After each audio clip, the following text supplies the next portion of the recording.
Hi, Josh Look from Fouled Evolution here to talk to you about our snow goose spread.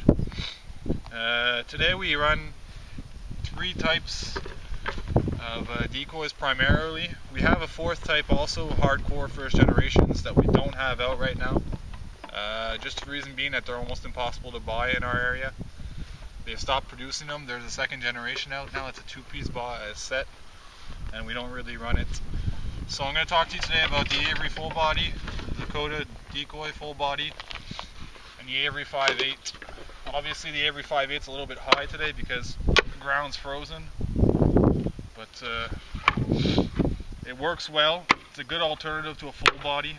The only disadvantage of being in, obviously, you can see when the ground's frozen, you got to take a drill your hole, stick it in. There's good motion on the 5/8, but there are two disadvantages. One, when you have a high wind, the decoy tends to spin around like crazy. Maybe not that bad, but it's still more noticeable while the full bodies are locked in.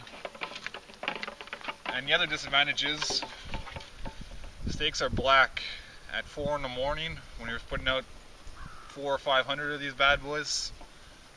Unless you have a really good lamp, you're going to have trouble seeing them sometimes. There's a way to combat that. We're going to start painting ours or putting reflective tape just to give it a little bit more visibility. After that, I have the Dakota decoy full body. It runs on a base. Basically, you stick it in, take your little bungee cord, you lock it in, and your decoy can either move it around like such with the wind, or you can lock it, turning it around. There's a little pin here. Lock your pin and the decoy doesn't move. Great decoy, very, very tough. But the major disadvantage is the base. It's pretty heavy. I mean, it's not so bad when you have one decoy, but when you're trying to walk in 20 or 30 of these guys at the same time, the bases are almost a pound each. It gets pretty annoying on the back. After that, we have the Avery full body. This is the first gen. They have a new generation out now that's smaller but more realistic paint-wise.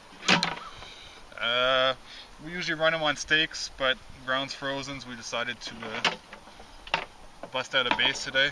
They work really well.